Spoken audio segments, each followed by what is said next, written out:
Tonight I walked into the local library and within seconds I heard the sound of 2 fiddles and a concertina filling the room with Irish music. My heart immediately fluttered with excitement because in that moment I was suddenly in my 20s again.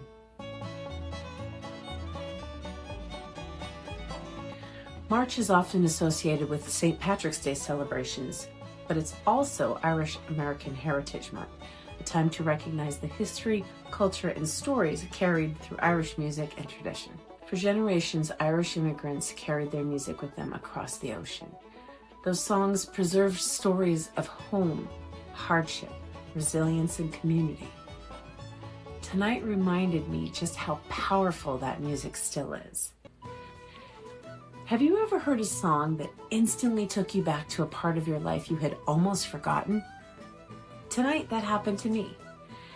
And it reminded me how powerful music can be when it reconnects us with a part of ourselves we didn't realize we'd missed.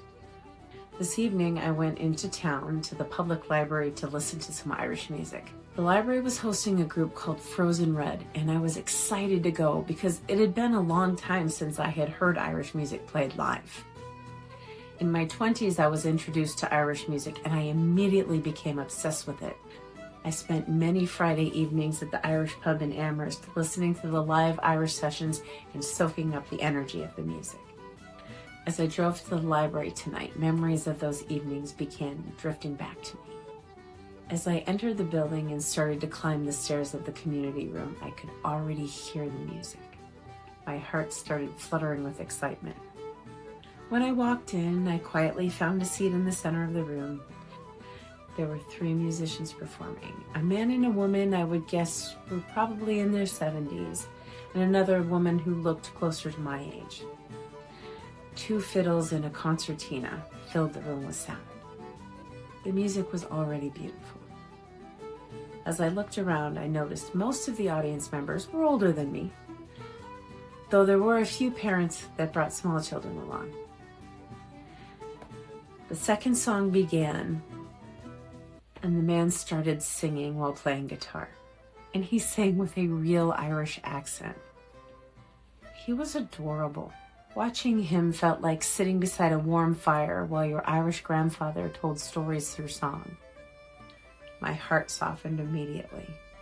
He sang about young Irish boys leaving school to work in the coal mines, a story that mirrored his own childhood as a 4th-generation coal miner. I've always loved stories about ordinary people living their ordinary lives. There's something magical about the everyday real life.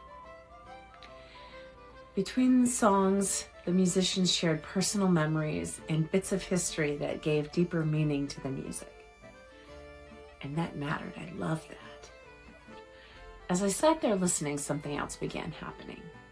I realized how long it had been since I had spent time with this music. Multiculturalism was always a big theme in my music classroom. Every March, I taught Irish music as part of Irish American Heritage Month. But since stepping away from the classroom, I hadn't spent much time with it. Tonight felt like reconnecting with an old friend. My heart feels full and happy tonight. The sounds of Irish music are still swirling around in my head. I'm grateful to the Munson Free Library for creating a space where moments like this can happen. Community spaces that bring people together around music and culture matter. They help keep stories alive. And they remind us that music isn't just entertainment. It's memory. It's culture.